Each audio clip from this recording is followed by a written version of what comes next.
Trump just finished his visit to the Middle East, and it's probably the most important thing that's happened in years. Today, Trump visited the UAE after visiting Saudi Arabia and Qatar over the last 2 days. You probably know.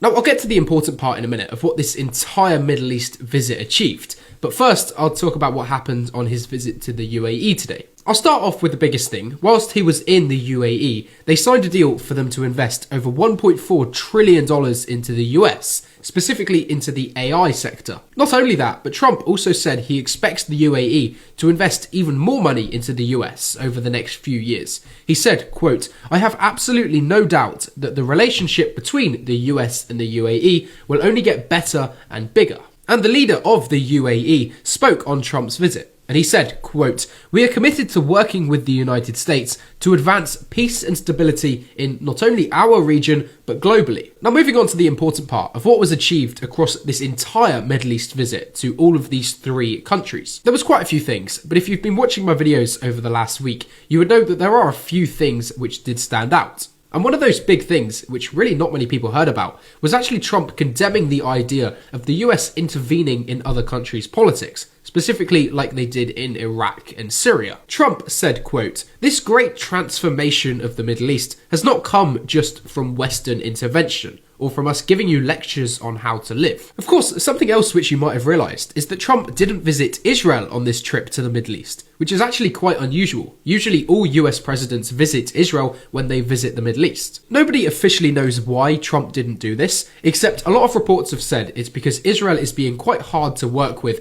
when it comes to having a ceasefire in Gaza. But finally, one of the really important things, which nobody actually expected would happen, is that Trump met with the leader of Syria, who overthrew the previous Syrian government back in December. And in fact, in that meeting, something else even more unexpected was Trump said that he would remove all of the sanctions that have been placed onto Syria over the last decades of war. Now, of course, I like to be really unbiased when making these videos, but at the same time, I will say there doesn't seem to be anything negative at all about this visit. He seems to have achieved loads, made the US loads of money, and it does seem like the countries are working kind of towards peace now. So it seems overall as quite a positive visit. That's not talking about everything else he's doing, I'm just talking about this visit. It seems to have gone quite well. But as usual, you can leave me a follow for some more global news like this.